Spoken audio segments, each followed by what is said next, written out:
여러분 반갑습니다. 2022년 새해를 맞이해서 쉘터 모임을 이렇게 온라인 녹화 방송으로 함께 만나고자 합니다.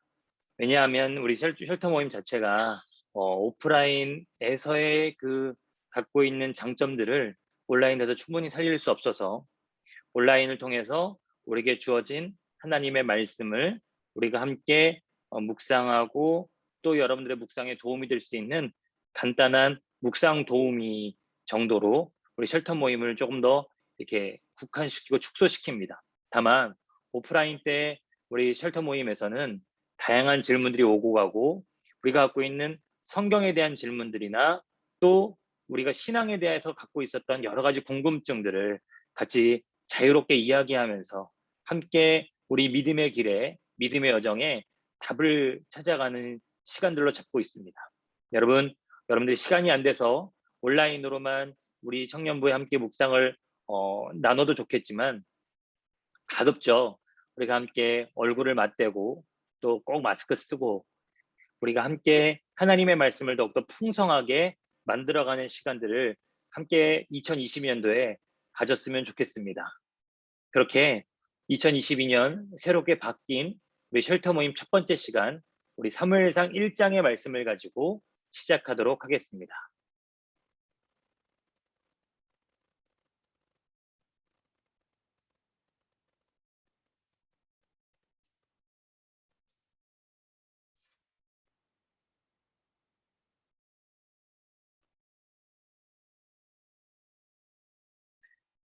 2022년 1월 2일 쉘터 모임 사무엘상 1장 1절부터 28절까지의 말씀입니다.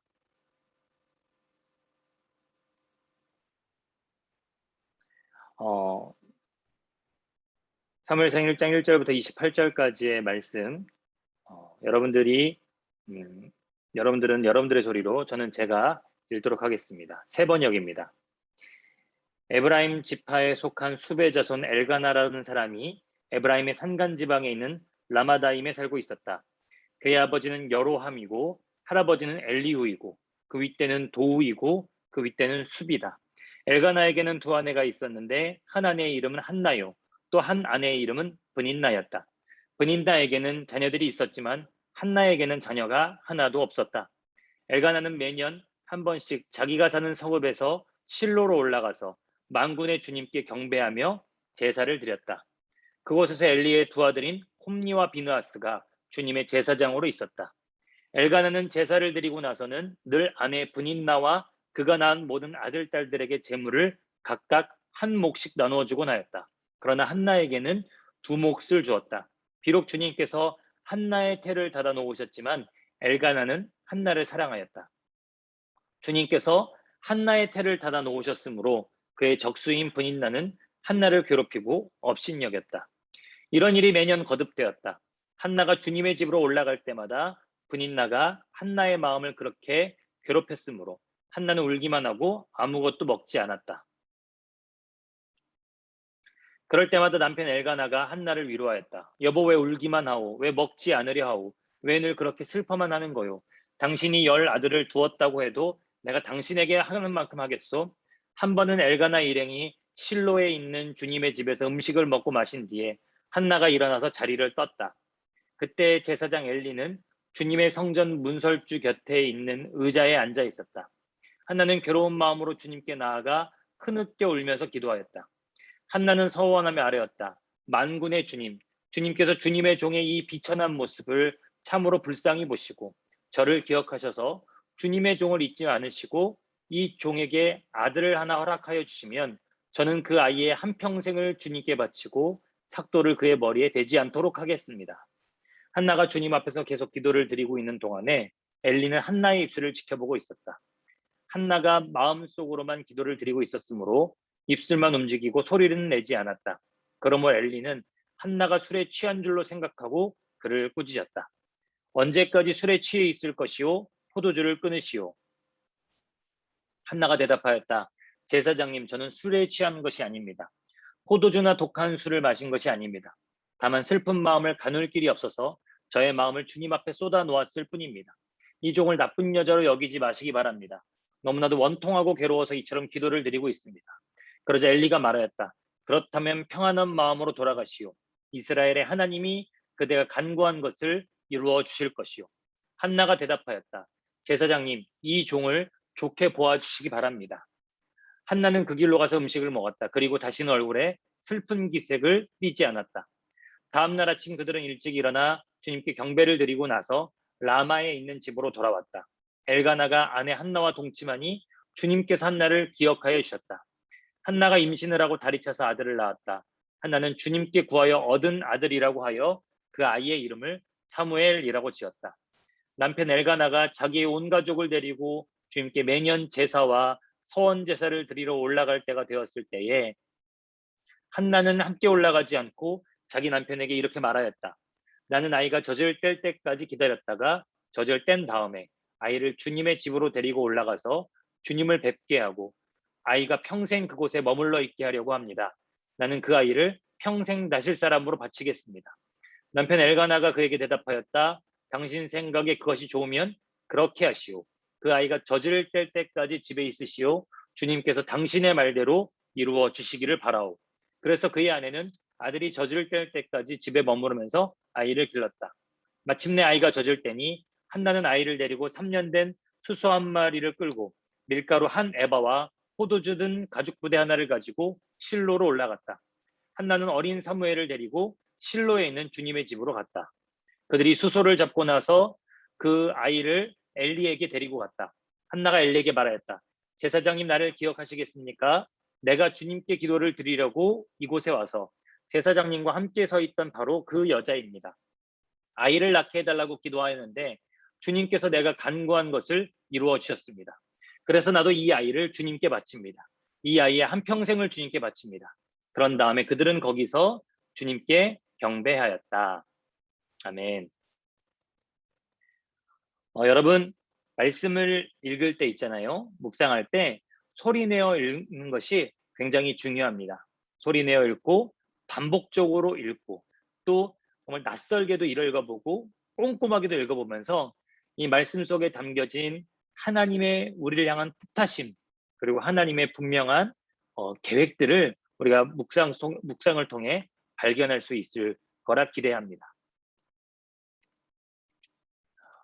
그래서 먼저 사무엘서를 간단하게 이해하면서 사무엘상 1장을 묵상하는데 여러분들께 도움을 드리려고 하는데요. 먼저 사무엘서의 시대적 배경은 사사시대입니다. 우리 청년부는 2021년 한 해 동안 사사기를 한 장 한 장 꼼꼼하게 살펴보면서 아주 분명한 하나의 주제를 발견할 수 있었습니다. 바로 사사기 21장 25절의 주제 말씀인데 그때에는 이스라엘의 왕이 없으므로 사람들은 저마다 자기의 뜻에 맞는 대로 하였다. 한마디로 자기 멋대로 살았던 시기가 바로 이 사사시대였다고 하는 것이죠.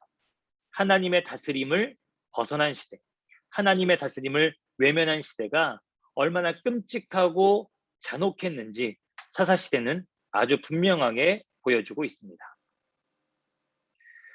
사무엘서 당시의 사사는 바로 이 엘리 대제사장이었습니다. 여러분들도 오늘 같이 읽어가면서 아시겠지만 엘리 대제사장이 사무엘을 키웠던 사람이기도 합니다. 그런데 이 사무엘서 당시에 사사였던 엘리 대제사장이 동시에 같이 활동했던 사사가 바로 누구였느냐면 사사기서의 마지막 사사였던 삼손이었죠. 엘리 대제사장과 삼손의 시대는 겹칩니다. 여러분 그 사실을 우리가 성경에는 분명하게 드러나 있지 않지만 공통적으로 추론해 볼 수 있고 동시에 엘리 대제사장 때 그리고 삼손의 때 공통의 적이었던 바로 블레셋을 보면 우리가 이 사실을 더 자세하게 알 수 있습니다. 그래서 여러분 하나님께 부름받은 사사가 엘리 대제사장과 동시에 삼손이었다는 점 그리고 그 마지막 사사로서 이제 하나님께 쓰임받았던 사람이 사무엘이라는 사실을 여러분 기억할 수 있기를 바랍니다.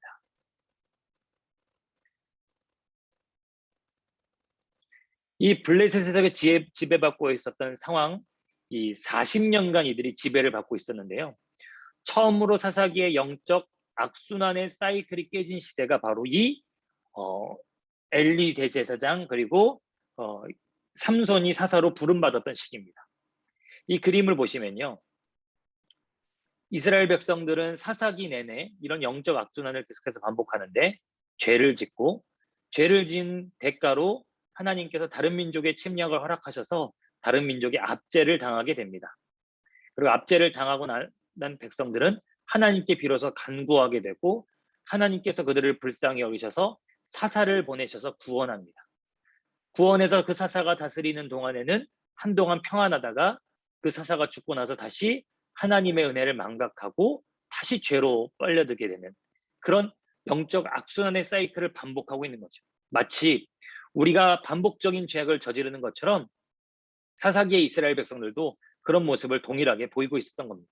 그런데 그나마도 이어지고 있었던 이 영적 악순환의 사이클이 깨진 시대, 좋게 깨진 시대가 아니라 안 좋게 깨진 시대가 바로 이 엘리 대제사장과 삼손의 시대였다고 할 수 있겠습니다. 왜냐? 그때는 바로 간구하지도 않았었죠. 40년간 블레셋의 지배를 받으면서 그 지배를 당연히 여겼고 하나님께 이 고통을 없애달라고 간구조차 하지 않았던 시대가 바로 이 삼손의 시대였고 엘리 대제사장의 시대였다라고 우리 이미 삼손의 이야기들을 나누면서 함께 말씀을 본 바 있습니다. 그리고 그때를 또 공통적으로 나타내 줄 수 있는 말씀이 사무엘상 3장 1절에 있었는데요. 그때에는 주님께서 말씀을 해주시는 일이 드물었고 환상도 자주 나타나지 않았다. 엘리 대제사장으로 부름받았지만 엘리를 통해서 어느 누구도 하나님을 느낄 수 없었던 거죠. 목회자로 부름받은 저를 통해서 만약에 우리 청년들이 하나님을 느끼지 못하고 하나님의 말씀을 제대로 듣지 못한다면 저로서는 목회자로서 굉장히 비참할 것 같습니다. 뿐만 아니라 그리스도인으로 부름받은 여러분들을 통해서 세상이 그리스도의 향기를 느끼지 못한다면 여러분 그 또한 굉장히 비참한 일이라고 할 수 있겠죠. 그리고 그것은 엘리 가문의 타락 때문이기도 했습니다. 그리고 이런 상황에서 여러분 엘리 가문이 얼마나 극심하게 타락했는지 2장 3장을 진행하면서 알 수 있거든요. 근데 여러분 그 모든 상황 속에서 한나가 기도했다는 거. 이게 굉장한 큰 사실입니다. 간구하지 않고 하나님께 구하지 않고 하나님께 외치지 않는 이 시대가 얼마나 비참했는지를 알려주는 부분이 1장에도 등장하니까 여러분 한번 찾아볼 수 있기를 바랍니다. 그래서 한나가 기도를 통해서 사무엘을 낳게 됐는데 이 사무엘의 탄생 과정이 삼손하고 굉장히 유사하죠. 사사시대에서 왕정시대로 넘어가는 이스라엘의 마지막 사사가 사무엘이었다면 사사기에 기록된 마지막 사사가 바로 삼손이었습니다. 게다가 둘 모두 불임 상태에서 한나는 서원 기도로 삼손은 그의 부모에게 천사가 찾아온 수태고지를 통해서 아이가 태어날 것이다라는 수태고지를 통해서 태어나게 되었죠. 그리고 이 모든 불임 상태에는 바로 경건한 어머니와 경건한 부부가 있었다는 사실 또한 여러분 기억할 수 있기 바랍니다. 그리고 둘 다 동시에 수태고지를 통해서 천사가 삼손을 나실인으로 삼아라 라고 했던 것과는 달리 하나님 나에게 아들을 주시면 내가 이 아들을 나실인으로 바치겠습니다 라고 하는 동시에 나실인 서원에서 또 나실인으로 지명되어서 나실인으로 살았다는 것 자체가 공통적인 그 탄생 과정과 인생에서의 공통점이라 할 수 있겠죠. 하지만 우리 사사기를 함께 읽었던 우리 청년들은 나실인으로서 삼손이 어떻게 살았는지 여러분 잘 알고 있겠죠. 하지만 그와 정반대로 나실인으로서 또한 사무엘이 어떻게 살았는지를 볼 수 있는 것도 1장, 2장, 3장부터 쭉 이어지는 내용이라고 할 수 있겠습니다. 여러분 여기까지 1장을 묵상하는 데 도움이 되었으면 좋겠고요. 1장을 묵상하다가 또 개인적으로 또 말씀을 연구하다가 생기는 질문들은 언제든지 카톡으로 저에게 연락 주면 제가 여러분들에게 궁금증을 풀어드릴 수 있도록 서로 이야기들을 주고받을 수 있었으면 좋겠습니다. 카톡을 주는 건 둘째치고 꼭 이 영상을 보고 함께 말씀을 묵상하며 우리 믿음의 그 여정으로 함께 걸어가는 우리 청년들 되었으면 좋겠습니다. 함께 귀한 은혜의 말씀 묵상하는 시간 되기를 소망합니다.